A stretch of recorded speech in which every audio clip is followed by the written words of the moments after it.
جموں کشمیر کے اندر دہشت گردی کا واقعہ پیش آیا ہے. انڈیا اور پاکستان کے تعلقات خراب ہوتے جا رہے ہیں. میجر گورو آریہ نے انڈیا کے پرائم منسٹر نریندر مودی کو مشورہ دیا ہے کہ اب پاکستان کے ساتھ کھلی جنگ کا اعلان کر دے. میں بہت اسپشٹ شبدوں میں کہنا چاہتا ہوں،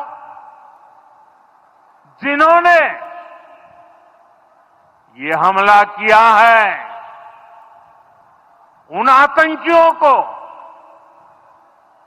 اور اس حملے کی سازش رچنے والوں کو ان کی کلپنا سے بھی بڑی سزا ملے گی. Every thing is in place. اب ظاہری طور پر دنیا کی کوئی طاقت مودی کو نہیں روک رہی پاکستان پر حملہ کرنے سے. اب انتظار کرو، اب تمہاری باری آنے والی ہے.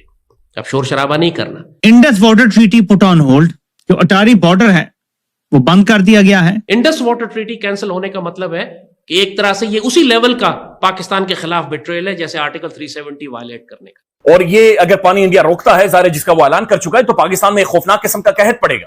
ایک ہیومن رائٹس کرائسس والی، یا پھر ایک انسانی وار کرائم ہے. یہ ایک ہیومن وار کرائم ہے. اب بھارت کے پاس اگر تو پانی کو موڑنے کا کوئی طریقہ ہو، یا بھارت کے پاس ڈیم تیار پڑے ہوں جن میں وہ پانی ڈال سکتا ہے، تو پھر تو ہماری فوری تباہی ہے. پاکستان کے بھی بڑے بڑے حصے غزہ بن جائیں گے، بنیں گے.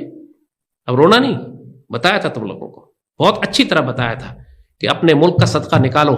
پانی کے اوپر ہی اگلی لڑائیاں ہونی ہیں مستقبل میں. اگر کوئی یہ کہتا ہے جی کہ سندھ طاس معاہدہ کوئی اہمیت نہیں رکھتا، یہی بھارت اور پاکستان کے درمیان مین چیز ہے. پاکستان پھر اپنے نیوکلیئر ویپنز یوز کرے گا. پاکستان ختم ہو جائے بے شک، لیکن دنیا میں 50-60 مسلمان ملک اور بھی باقی بچیں گے. لیکن اگر ہم نے ہندو بھارت کو ختم کر دیا تو پھر ہندوؤں کا نام لینے والا بھی کوئی نہیں بچے گا. دنیا میں کوئی ہندو ملک اور باقی نہیں بچے گا. اب جب یہ صورتحال ہے کہ بھارت ایک لانگ ٹرم پاکستان کو نقصان پہنچانے کا سوچ رہا ہے، بھارتی را کا ریٹائرڈ میجر گورو آریہ کہتا ہے کہ پہلے تمہیں بھوک سے مارا تھا، اب پیاس سے ماریں گے. میں حیران ہوں گا، واقعی میں بتا رہا ہوں، کہ اگر چند دنوں تک وہ انڈیا پاکستان میں داخل نہ ہوا اور ہماری اور ان کی ایک خوفناک جنگ نہ ہوئی تو میں بہت زیادہ حیران ہوں گا. یہ ایک جیو پولیٹیکل میریکل ہوگا، یہ کوئی خاص کرم ہوگا، اللہ کا احسان ہوگا ہم پر کہ وہ تھوڑا سا ہمیں موقع اور دے دے.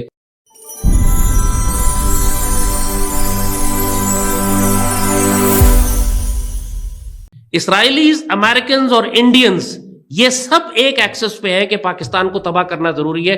پچھلے ہی ہفتے ٹرمپ نے بیان دیا ہے کہ ہم ایران پر حملہ کرنے جا رہے ہیں چونکہ ایران ایٹمی ہتھیار بنا رہا ہے، مگر اس کے علاوہ بھی اور مسلمان ملک ہیں جن کے پاس ایٹمی ہتھیار ہیں مگر ان کے پاس نہیں ہونے چاہیے. وہ کون سے مسلمان ملک ہیں؟ ظاہر ہے صرف آپ ہیں، وہ پاکستان کے علاوہ تو کسی اور ملک کے پاس نہیں ہے. اور اس وقت امریکنز نے اپنے تمام اسٹریٹجک بامبرز جو ہیں وہ انڈین اوشن میں، انڈیا کے ساؤتھ میں ڈیگو گارشیا کے بیس پر لا کے کھڑے کر دیے ہیں. اور ظاہراً بہانہ یہ بنایا گیا ہے کہ یہ ایران کے خلاف یا یمن کے خلاف استعمال کرنے کے لیے.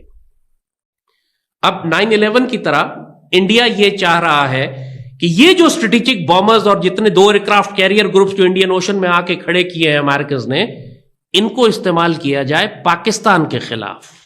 جس طرح 9/11 کے بعد ان کی خواہش تھی کہ پاکستان کے خلاف امریکن پاور استعمال کی جائے اور پاکستان کو تباہ کرنے کے لیے امریکن فوجی استعمال ہو. یعنی India wants to fight Pakistan to the last American. اکیلے تو نہیں کر سکتے، امریکنز کو ساتھ ملانا ضروری ہے. اور اس وقت ٹرمپ بھی باولا اور پاگل ہے. اسرائیلی پوری طرح ٹرمپ کو کنٹرول کر رہے ہیں، جس طرح یہ غزہ میں اور مڈل ایسٹ میں باقی مسلمان ملکوں کو تباہ کر رہے ہیں. اور گریٹر اسرائیل کا پروجیکٹ اس وقت پھیل رہا ہے، تو گریٹر اسرائیل کی راہ میں سب سے بڑی رکاوٹ ایٹمی پاکستان ہے. اور ایٹمی پاکستان دشمن ہے اسرائیل کا، ایٹمی پاکستان دشمن ہے انڈیا کا. اور اس وقت انہوں نے انوائرمنٹ یہ کریٹ کر لی ہے کہ ڈپلومیٹکلی پاکستان آئسولیٹڈ ہے. ہمارے دوست ملک بھی UAE اور سعودی عربیہ جو مضبوط ترین دوست ہمارے ہوا کرتے تھے، آج بھارتی کیمپ میں ہیں. سب سے پہلا بیان پاکستان کے خلاف UAE کا آیا ہے. انڈیا نے جب انیکس کیا ہے مقبوضہ کشمیر کو تو وہاں سب سے بڑی انویسٹمنٹ UAE نے کی ہے، پاکستان کے تمام تر اعتراضات کے باوجود، بلکہ ہم نے اعتراض کیا ہی نہیں. وہاں جا کے انڈیا کی پراپرٹی ایکسپٹ کر لی UAE نے، کہا کہ یہاں ہم انویسٹ کرتے ہیں کیونکہ اب یہ بھارتی پراپرٹی ہے، بھارتی ٹیریٹری ہے. جب تک ڈسپیوٹڈ تھی ہم نہیں کر سکتے تھے، اب تو بھارت کی ہو گئی لہٰذا ہم کر رہے ہیں. ہماری پشت میں خنجر UAE مار رہا ہے. مودی سعودی عرب میں موجود تھا،